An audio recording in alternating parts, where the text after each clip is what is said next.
ये मेरा दूसरा वीडियो है। पहला वीडियो जो मैं अमेंडमेंट के ताल्लुक से जो है सेंट्रल गवर्नमेंट को भी भेजा हूँ और जेपीसी को भी जो है अमेंडमेंट किस तरीके से जो है वक्फ एक्ट में करना बोल के। अब जो है बहुत से वीडियोस वायरल हो रहे हैं, ख़ास करके जो वीडियोस हैं जमीर अहमद खान साहब और असदुद्दीन ओवैसी साहब, शेख शाफी सादी साहब और मुस्लिम पर्सनल लॉ बोर्ड की तरफ से भी कई वीडियोस वायरल हो रहे हैं। उनका ये कहना है कि वक्फ का जो अमेंडमेंट बिल है 2024 उसको जो है अपोज करना, जिससे जो है जेपीसी में भी जो है उसका कोई खुलासा नहीं निकलना, कोई रिजल्ट नहीं आना बोल के।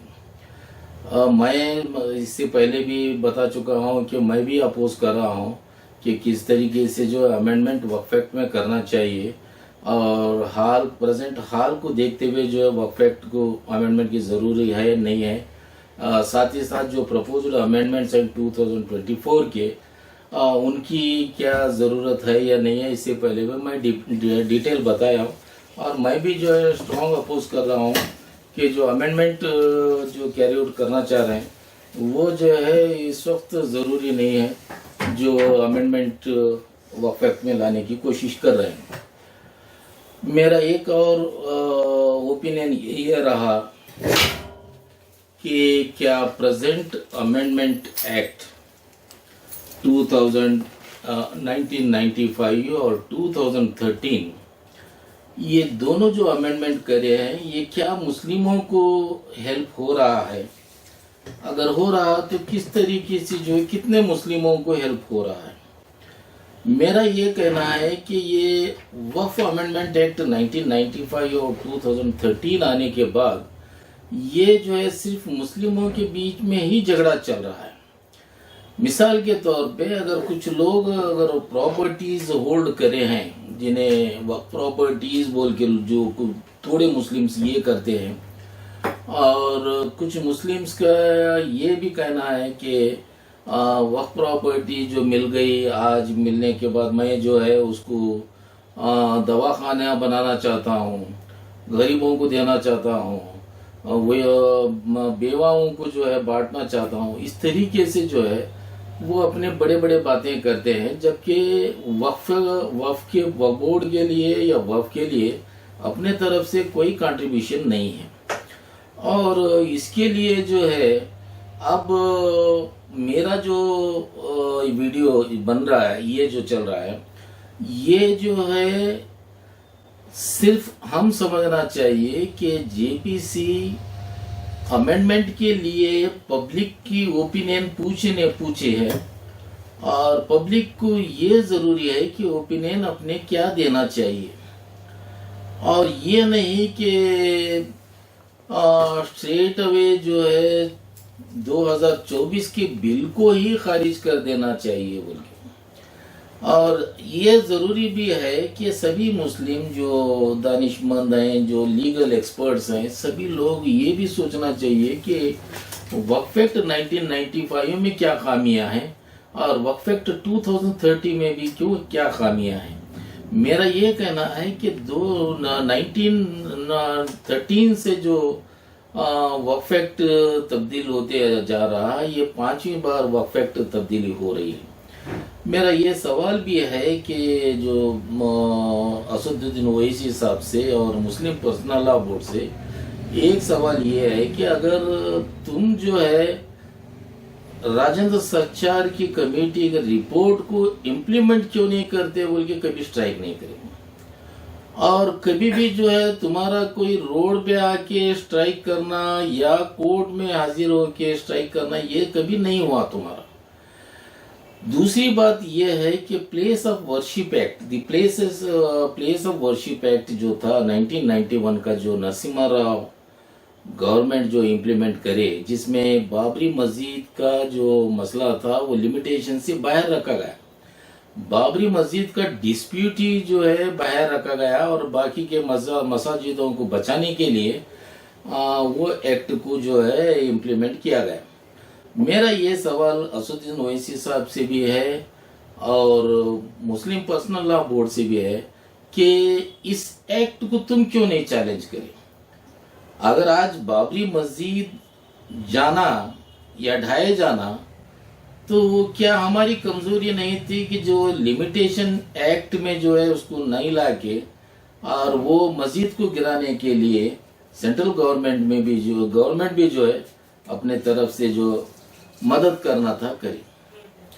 एक और मेरा सवाल ये है कि इलाहाबाद हाई कोर्ट में जब चल रहा था मैटर बाबरी मस्जिद का, जिसमें लिमिटेशन का भी एक सवाल उठाया गया, मुस्लिम पर्सनल लॉ बोर्ड का जो सूट था, और उसमें मुझे याद है कि हमारे हाई कोर्ट का डिसीजन जस्टिस नैसर्गी का Karnataka state Waqf board versus Karnataka government का जो ये था, जो जिसमें जो है gazette notification is a nominal document, और जिसमें जो है लिमिटेशन का भी जो है जिक्र किया गया, और वो रूलिंग को रिलाई करे, और बाद में जो जस्टिस राजेंद्र बाबू का डिसीजन 2002 में जो डिसीजन आया वो जो हमारे हाई कोर्ट के रूलिंग को कंफर्म करे।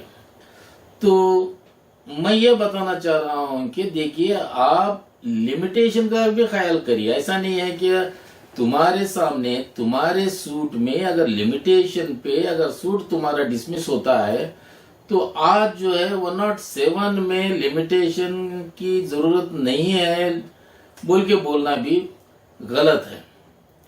और दूसरा मेरा और एक ये है कि हमारा कर्नाटका स्टेट वक्फ बोर्ड तकरीबन 60 साल से क्या करा है, क्या सेक्शन 40 का कभी तो इस्तेमाल करे हैं, सेक्शन 40 के बारे में कभी तभी उनकी पढ़ाई हुई, और सेक्शन 40 के हिसाब से जो है वक्फ प्रॉपर्टीज का रिकवरी करें। सेक्शन 61 का जब लिमिटेशन चलाया गया, जो लोग काबिज थे वो लोग आज जो है even by way of adverse position के हिसाब से वो मालिक बन गए। मैं आप इस ताल्लुक से मैं 2 डिसीजन आपको बताना चाह रहा हूं। एक डिसीजन जो है AIAR 2002 civil page 934 Manjeet Singh Sodhi versus custodian and others, उसमें जो है लिमिटेशन का जिक्र किया गया। और दूसरी बात, adverse position and ouster doctrine of applicability of necessary conditions for position required must be adequate in continuity, in publicity and in extent to show that it is possession adverse to the competitor। मैं 1999 में जब magistrate का मेरा जो training चल रहा था, उसमें भी जो है मैं कासिम अली साहब जो कर्नाटका स्टेट बार काउंसिल के चेयरमैन थे, उनसे भी यही सवाल कर रहा था कि जब सेक्शन 61 जो लिमिटेशन की बार होता है तो वो प्रॉपर्टीज को क्यों एडवर्स पोजीशन पे क्लेम नहीं किया जाता, लॉ ऑफ एडवर्स पोजीशन क्यों अप्लाई नहीं होता बोल के ये बात मैं जो है कासिम अली साहब को उसका सवाल करने के बाद वो माने थे। एक और डिसीजन है कि Sabir Ali Khan versus Syed Mohammad Ahmad Ali Khan and others, ये जो है 2023 को जो है Supreme Court Live Law Supreme Court page 323 में ये बताया गया है कि a beneficiary of waqf is not a fiduciary। The beneficiary of waqf is endowed with rights and terms of the waqf deed. We are unable to pull out any duty as such they protect the interest of another। तो इसके बाद में और भी एक बता गया कि no embargo against a beneficiary of waqf claiming acquisition of title by adverse position. तो ये भी एडवर्स पोजीशन की डिसीजन है। तो क्या कोई आप इन डिसीजनों को चैलेंज करके ये बताए कि जो है एडवर्स पोजीशन एप्लीकेबल नहीं होता, सुप्रीम कोर्ट का डिसीजन 2 डिसीजन हैं वो भी गलत हैं बोल के। तो मेरा और भी ये कहना है कि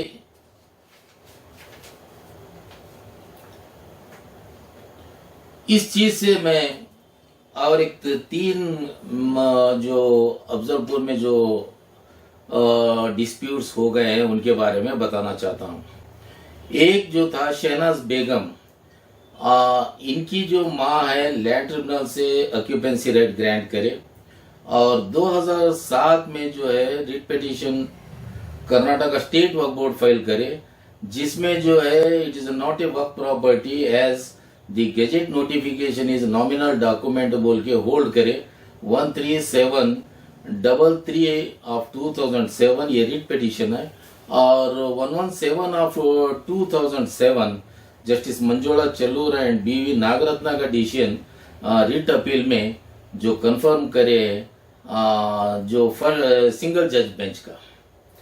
इसके बाद मैं ये स्टोरी बता रहा हूँ कि ये दो केसों में दो हमारे हाई कोर्ट से जो डिसीजन होने के बाद वो आज भी परेशान है। मैं बताने का यही बताना है कि 54 में कर्नाटका स्टेट वक्फ बोर्ड जो दो हाई कोर्ट के डिसीजन होने के बाद में फिर वक्फ प्रॉपर्टी बोल के डिक्लेयर करते हैं, आज भी परेशान है। 2016 में जो इसकी रिकवरी के ताल्लुक से आए थे, मैं खुद जो है 15 किलोमीटर पीछा करा तहसीलदार का, वो बोला है कि गैजेट नोटिफिकेशन के इस पे जो लेटेस्ट डिसीजन सीओ का आया है, मैं हाईकोर्ट के डिसीजन को मानता नहीं बोल के जब कब्जा लिए थे, लेकिन वो नॉमिनल था जिसके बाद में फिर कब्जा कंटिन्यू करे। आज जो है फिर से जबकि 54 में जो ऑर्डर हुआ वो ऑर्डर भी चैलेंज करके उसको सेट असाइड करे, वो रिट पिटीशन में ऑर्डर हुआ। उसके बाद में कौन सा ऑर्डर बचा जो फिर से आके कब्जा लेने के लिए अब नोटिस दे रहे हैं। तो इस ताल्लुक से मेरा ये कहना है कि एक बेवा औरत जिसके 2 बच्चे और 3 बेटियां, उनकी शादियां करना है और जो जितना भी ये है कि वो उसी खेत पे करना है और उसमें अब तक 40,000 खर्चा करके कुछ भी जो है उनको आज भी फायदा नहीं मिला बोले सरकार, खेत के कोई काम में नहीं आ रहा बोल के। तो वैसे सूरत में मैं पहला एडवोकेट हूँ जो कर्नाटका स्टेट वक्फ बोर्ड को अक्यूज्ड, तहसीलदार को अक्यूज्ड और डिस्ट्रिक्ट वक्फ ऑफिसर को अक्यूज्ड और सीईओ को अक्यूज्ड बना के कंप्लेंट जो है अब अफजलपुर पुलिस स्टेशन में दिया हूँ। और उसके बारे में मैं ये बताया हूँ कि वक्फ बोर्ड के सारे एडवोकेट्स आने दो और डिस्कस होने दो 41D के तहत, A to D CRPC के तहत कि वक्फ प्रॉपर्टी बोल के बताने दो, कब्जा दे देते। दूसरा और एक इम्पोर्टेंट हमारे पास हो गया है कि मैनुद्दीन काजी, वो आज मुतवली भी है काजी भी है। मुतवली उन प्रॉपर्टीज के जो अफजलपुर में जो काजी इनाम लैंड कहते हैं, काजी जो है जो काजी एक्ट रिपील हुआ 1880 के बाद वो काजी बन गया है और गुलबर्गे में कहीं निकाह पढ़ा रहा है। मेरा ये कहना है कि ये आदमी रेस्पोंडेंट नंबर 6 रहा वक्फ ट्रिब्यूनल में, पिटिशनर के साथ मेहरुनिसा बेगम के साथ अब और एक पिटिशनर रहा और जब रिट पिटिशन फाइल करे तो रेस्पोंडेंट नंबर 6 रहा और उस टाइम पे ये बोले कि ये प्रॉपर्टीज वक्फ प्रॉपर्टीज नहीं है, लैंड ट्रिब्यूनल हमारे को ग्रांट करिए, हमारी प्रॉपर्टी है बोले। तो आज उसका जो है पोजीशन चेंज हो गया है क्योंकि उसको मुतवली बने, जमीनात के मुतवली बने। कहाँ है वक्फ एक्ट में कि जमीनात को मुतवली, जमीनात के लिए मुतवली अलग से बनाना, इदारों के लिए मुतवली अलग से बनाना बोल के ये नया स्टेप इंट्रोड्यूस करे और जिसको जो है प्रॉपर्टीज रिकवरी करने के लिए उसी के बयान से बोल रहा हूँ कि 90 लाख रुपीस प्रोटेक्शन के लिए दिए वक्फ बोर्ड वाले मैनुद्दीन काजी को। कितने प्रॉपर्टीज कब्जा करें? मेरा ये सवाल है कि तुम 74 के बाद में जो है 2007-8 से शुरू करे हैं 54 में, कितने प्रॉपर्टीज तुम कब्जा करें? कुछ भी नहीं करे। अफजलपुर जी एक ऐसा एक मसला है, मैं बता रहा हूं कि अफजलपुर के बाजू जो मल्लाबाद विलेज है जहां पे 36 एकड़ जमीन थी, जिसके पास भी जो है स्टेट हमारे हाईकोर्ट का ऑर्डर था, जिनके पास भी जो है लैंड ट्रिब्यूनल्स के ऑर्डर थे, उसके बावजूद भी 54 में जो है ऑर्डर करके वो प्रॉपर्टीज का कब्जा ले लिए, उसको जो है वक्फ प्रॉपर्टी बोल के बोर्ड लगाए, तो आज उनकी हालत ऐसी हो गई। रिट पिटीशन हाई कोर्ट में ही बची, लेकिन वो जो है उधर मुंबई साइड जो है कारखाने के लिए चले गए। ये झंझाटी नहीं बोल के 36 एकड़ जमीन कर्नाटका स्टेट वक्फ बोर्ड वाले इलीगली कब्जा करे। और एक मिसाल मैं देता हूं, क्योंकि ये बहुत जरूरी है। अफजलपुर का जो ये है मसला मैं बहुत देखते आ रहा हूं कि 10-12 साल से भी चल रहा है। अयूब खाजी बोल के जो एक मनोर का एक्शन में सोलापुर के जाके शिफ्ट हो गए। उस वक्त उन्होंने बोलते थे कि हम खाजी हैं बोल के, मुल्लागिरी भी करते हैं बोल के। एक्शन में जब वो जो आशुर खाना था उसको जो है नॉन मुस्लिम्स गिरा दिए। आज वहां पे गणेश टेम्पल है, तो मुतवली की क्या जरूरत है गणेश टेम्पल के लिए? मुतवली उसको जो है कुछ जमीनात के लिए जो मुतवली थोड़े दिन बनाए, कर्नाटका लोकायुक्त भी उसको सपोर्ट करे, जबकि अब मुतवली नहीं है। लिटिगेशन अभी भी चल रहे हैं कि 15 साल से वो भी फिर रहा है। वैसे लोगों को मुतवली करके तुम प्रॉपर्टियां कब्जा लेने की कोशिश कर रहे हैं, और कभी ये नहीं सोचे कि भाई इसकी जरूरत क्या है, मोइनुद्दीन खाजी की जरूरत क्या है जो मुतवली बनाने का। हम खुद भी जो है वक्फ प्रॉपर्टीज अगर रिकवरी करना है तो जमीर अहमद खान साहब तुम बोले थे कि जो है वक्फ अदालत कर रहा हूं बोल के, आओ हमारे अफजलपुर को आके ये वक्फ अदालत करके ये सेटल करके बताओ। मैं 2007 में मुमताज अली खान साहब को भी चैलेंज कराया था कि तुम क्यों आए अफजलपुर तहसील ऑफिस को, क्या जरूरत थी तुम्हारी? मैं मिनिस्टर हूं, मैं आता हूं, तुम्हें क्या जी गैजेट नोटिफिकेशन तुम्हें चैलेंज नहीं करे, वो वक्फ प्रॉपर्टी कैसा नहीं होते बोल के मुमताज अली खान साहब को बोला था कि सेक्शन 61 जरा पढ़ के आना जनाब, तुम मिनिस्टर हैं, तुम्हारे को इतनी भी अकल नहीं है कि जो है लिमिटेशन बार होने के बाद में वक्फ प्रॉपर्टी बोल के कैसा डिक्लेयर करते बोल। तो भी जो है वो वैसे ही जो है वो तुम जैसे ये करते हैं कि वो उतना ही बोलेंगे। और एक मैं जो प्रोसीडिंग्स में हाजिर हुआ था कर्नाटका स्टेट वक्फ बोर्ड में, और उस प्रोसीडिंग्स में भी मैं जो है सीओ को बताया कि ये जो है 54 में कैसा मेंटेन होता है, और आपका जो ऑर्डर है जो है वो जो है डस्टबिन में फेंका जाएगा। ये मेरे वर्ड्स सीओ के सामने है। और रेशमा बोल के और एक सीओ थे, उनके सामने बोला था कि मेरी एक ही ख्वाहिश है, तुम्हारे पूरे लीगल एडवाइजर को लेकर आओ, एक बार वक्फ प्रॉपर्टी है बोल के साबित करो, मैं पूरे प्रॉपर्टीज को जो है कब्जा देने के लिए मैं तैयार हूं बोल के। जब लीगल एडवाइजर्स को बुलाया गया तो लीगल एडवाइजर्स बोले ये बात उनकी सही है, हम प्रोसीडिंग्स चलाना गलत होता है, लेकिन हमारी बात कौन सुनते हैं बोल के। लीगल एडवाइजर्स का ये पोजीशन है। जमीर अहमद खान साहब तुम जो है ये बोलने से पहले 48,000 एकड़ जमीन वो जो है वक्फ की जमीन है कर्नाटका स्टेट में, तुम बोलने से पहले कम से कम तुम्हारे लीगल एडवाइजर्स के एडवाइस तो लेना चाहिए, कैसे 48,000 एकड़ जमीन होते हैं बोल के। और तुम ये बोले कि मैं पूरे जो है रेवेन्यू डिपार्टमेंट के ऑफिसर्स को जो है 8 दिन के अंदर जो है अपडेट करने के लिए डायरेक्शन दिया। तुम वक्फ एक्ट पढ़े नहीं, और तुम्हारे को सेक्शन 88, 87 पढ़ने का नहीं आया। जब रेवेन्यू डिपार्टमेंट को ये अलग से रखा गया है, वक्फ एक्ट में रेवेन्यू डिपार्टमेंट की कोई पोजीशन नहीं है, देयर पावर्स आर बार्ड, तो वैसे सूरत में तुम कैसा मीटिंग होल्ड करें। और एक बहुत जरूरी बताना है, मैं आपको जमीर अहमद साहब आप बहुत बोले कि मेरी जो अंगूठी है 90 लाख की है, 90 लाख का हीरा है उसमें। मैं मरने के बाद मेरे बच्चे खींचेंगे, मेरे भाइयां खींचेंगे, मेरे माँ बाप खींचेंगे।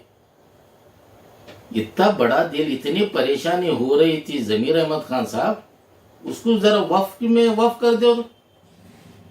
एक ऑटो में बैठ के तुम जो आए और बोले कि ये ऑटो का ये है बोल के। मैं बोल रहा हूं कि ऑटो जैसे लोगों के पास ही वक्त प्रॉपर्टियां हैं, तुम जो बोल रहे हैं।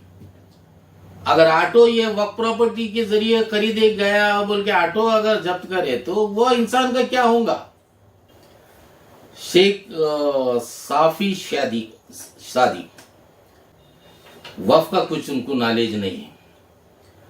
उन जो बोलते हैं कि कर्नाटक का विधानसौधा भी वक्फ प्रॉपर्टी है, तो 1954 से तुम क्या करे?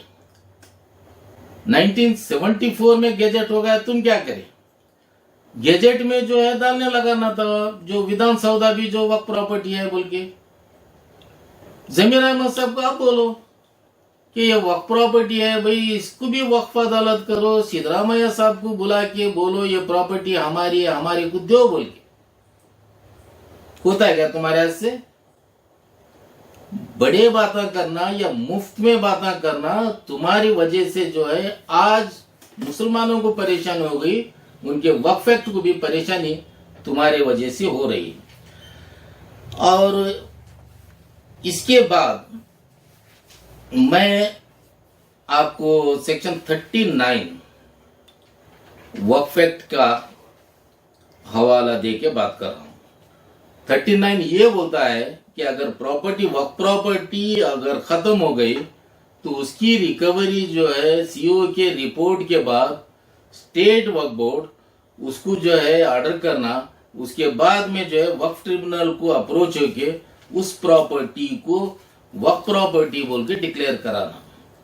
40 का भी वही मकसद है कि जो स्टेट वक्फ बोर्ड जो है इंक्वायरी करके डिक्लेयर करना। एक पॉइंट मैं बताना चाहता हूं कि डिस्ट्रिक्ट कलेक्टर जिसके पावर्स वो जो है जो सर्वे कमिश्नर को अपॉइंट करना, सर्वे कमिश्नर की रिपोर्ट लेना, सर्वे कमिश्नर की रिपोर्ट बाद में गवर्नमेंट को भेजना, गवर्नमेंट जो है वक्फ बोर्ड को भेज देना।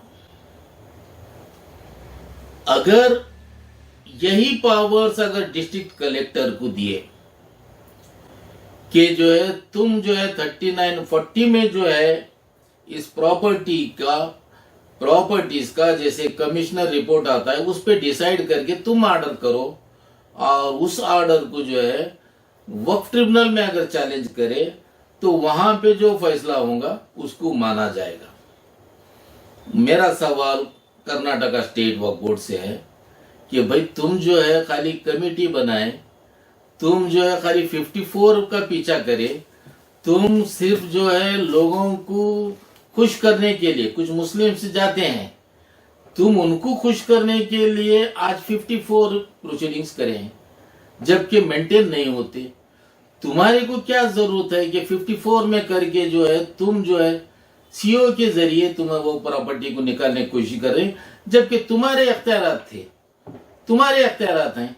आज 2009 से अब तक जो है तुम 40 का इस्तेमाल नहीं करे, तुम जो अपॉइंट करे 5 साल के टेम्पोररी पोस्ट वाले से तुम जो है प्रॉपर्टीज को कब्जा करने चाह रहे हैं।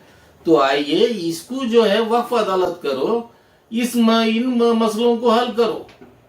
वक्फ एक्ट 1995 से और 2013 से जो मुस्लिम जो परेशान हो रहे हैं, जो लोग ऑलरेडी काबिज हैं, जिनकी प्रॉपर्टीज अब वैल्यूएबल प्रॉपर्टीज बन गए, अदर मुस्लिम्स की भी नजर उस पर पड़ गई, तो वो जो है तुम्हारे को मिल रहा है वक्फ बोर्ड को, जबकि तुम्हारे पास कोई दिमाग नहीं है कि जो है उनको किस तरीके से समझा के मसलों को हल करना बोले। आज मुस्लिमों के पहले मसले हल करो, और तुम जो है अमेंडमेंट के लिए तुम सुझाव दो।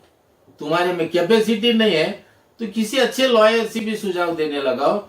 और असदुद्दीन ओवैसी साहब तुम बैरिस्टर हैं, तुम्हारे को इतनी भी समझ में नहीं है कि हाल जो वक्फ एक्ट में जो है पोजीशन है, जबकि हैदराबाद में वक्फ प्रॉपर्टीज बोल के डिक्लेयर करते हैं, उसके बाद जो है तुम जो है इस प्रेजेंट एक्ट को 24 को कंपेयर करके देख के यही मौका है हमारे को। तुम्हारी ये बात है कि तुम जो बोले लगे हैं कि अमेंडमेंट को रिफ्यूज करो, रिजेक्ट करो बोल के, तुम ये कहां बोल रहे हैं कि जो हाल का जो प्रेजेंट अमेंडमेंट है 1995 और 2013 का, उसमें भी कुछ खामियां हैं, वो भी अमेंडमेंट की जरूरत है, जिससे मुस्लिमों को जो ये किरकिरे हो रहे हैं, जो झगड़े हो रहे हैं, उससे हम बचा सकते हैं, मुस्लिम पीसफुली रह सकते हैं मुल्क। तुम्हारे जो अमेंडमेंट वक्फ एक्ट के हिसाब से आज मुस्लिमों को परेशानी ज्यादा है, बल्कि नॉन मुस्लिम को नहीं। नॉन मुस्लिम के थोड़े प्रॉपर्टीज हैं, वो जो है लैंड ट्रिब्यूनल से ग्रांट कर लिए।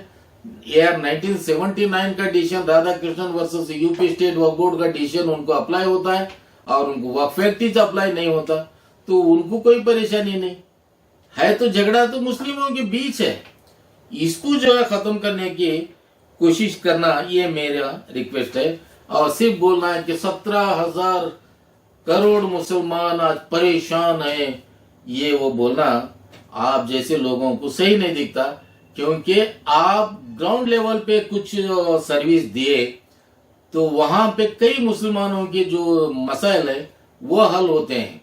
आप सिर्फ जो है विधानसभा में बोले या पार्लियामेंट में बोले या रोड पे जो है बोले, किसी को जो है ये दिए, इंटरव्यू दिए, तो ये बोलने से आज जो है तुम जैसे लोगों की जरूरत नहीं है। इससे पहले भी मैं वीडियो बताया हूँ, वीडियो कराया हूँ, तुमको भी भेजा हूँ, सेकंड वीडियो भी भेजा हूँ। इसके बाद आप जो है अपने जो ये है उसको जो है चेंज करना, और मुसलमानों की भलाई के लिए आप रोड पे आ जाना, उनके मसाइलों को हल करो। हैदराबाद से जो है सीधा पार्लियामेंट को जाके आप अपने जो है बयान देना करना, ये चीज मुस्लिमों के हेल्प के लिए नहीं है। इसके बारे में आप जरा सीरियसली सोचना। अब मेरा ये है मेरी स्टोरी। मैं 2011 से जो रिनोवेशन शुरू करा हूं, अफजल खान का जो मॉन्यूमेंट है अफजलपुर में, 2011 से शुरू करा हूं, अब तक उसका रिनोवेशन चल रहा है। मेरे हाथ से जो है 4 करोड़ रुपए जो है खर्चा भी है। एक और ईदगाह बनाया हूं, जिसमें 30 लाख रुपीस दे के 2 महीने में जो ईदगाह तैयार करा हूं, आज इंडिया में नंबर 1 ईदगाह है। ये मुझे बोलना पड़ रहा है, क्योंकि हमारे लोग कभी जो है ये प्रॉपर्टी वक्फ प्रॉपर्टी का हिस्सा है, महल मस्जिद का हिस्सा है, जो गंदगी थी उसको जो साफ करे हैं, एक आईना बनाए हैं, एक अच्छा ईदगाह तैयार करे, बल्कि आज तक भी जो है वो मेरे को सपोर्ट नहीं करे। तुम्हारा कर्नाटका स्टेट वक्फ बोर्ड क्या करे, तुम्हारा डिस्ट्रिक्ट वक्फ बोर्ड क्या करे। मेरा जो ईदगाह है वो जमीन जो है गवर्नमेंट की जमीन बोल को सपोर्ट करे। तहसीलदार को जो है कंप्लेंट दिए मेरे खिलाफ, आज मेरे खिलाफ 2 क्रिमिनल केसेस रजिस्टर हो गए। ये होने के बाद में आप जो मैं कोर्ट को फिरना पड़ रहा है। मेरे साथ जो है नमाज पढ़े, मेरे कहने पे जो है रमजान में नमाज पढ़े बोल के उनके खिलाफ भी केसेस रजिस्टर हुए।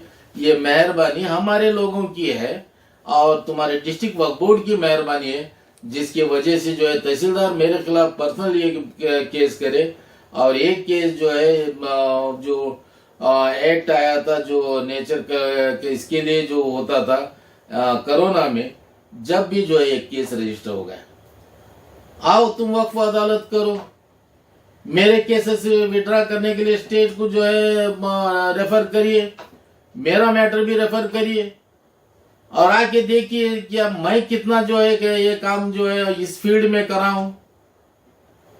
तुम जो है सिर्फ एक अंगूठी देने के लिए 90 लाख की आप अभी तक जो है डिक्लेयर नहीं कर सके कि मैं ये वक्फ कर रहा हूं, बल्कि खाली बोल के जो है ये करने से कोई काम नहीं होते। लिहाजा आप जो है फौरी, अभी गुलबर्गा आने वाले हैं जमीर अहमद खान साहब, मैं सुना हूं कि अगर मौका दिए तो मैं आपसे बात करूंगा, और आप जो है आके लोगों को जो है भड़का के करके जाना ये छोड़िए। 13 तारीख तक जो ऑब्जेक्शन डालना था वो ऑब्जेक्शन की तैयारी करिए। कल और परसों 2 दिन वक्त है, आप सब लोग जो है ऑब्जेक्शन करिए। ऑब्जेक्शन साथ साथ जो है अमेंडमेंट किस तरीके से करना, जिससे मुस्लिमों को क्या फायदा होता है वो तारीख से आप जो है सपोर्ट करना।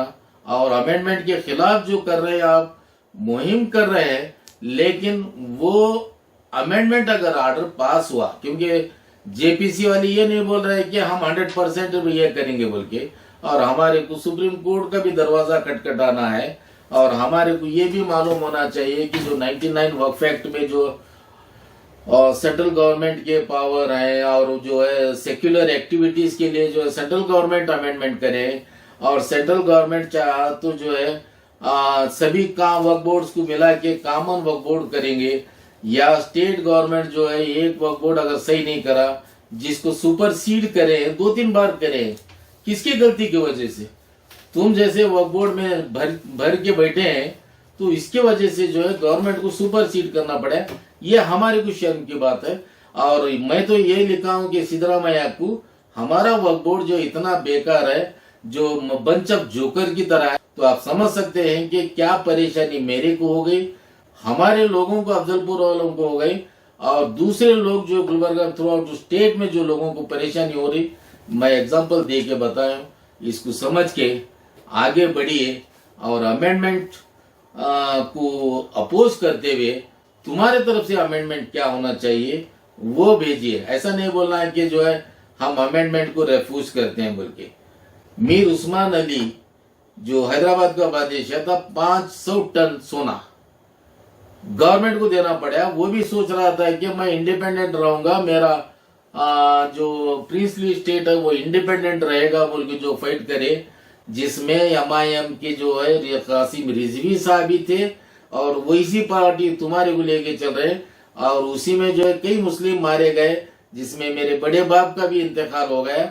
ये आप लोगों की मेहरबानी है असुद्दीन ओवैसी साहब, ये चीजों को अपने पहले गिरोबान में झांकिए, ये बेहतर रहता है, मुस्लिमों को भी बेहतर है, आपके लिए भी बेहतर है, आपका स्टेट हैदराबाद के लिए भी बेहतर है। बोलते हुए मेरे बात को जरा गौर करने के लिए मैं रिक्वेस्ट करते हुए गुस्सा करता हूँ।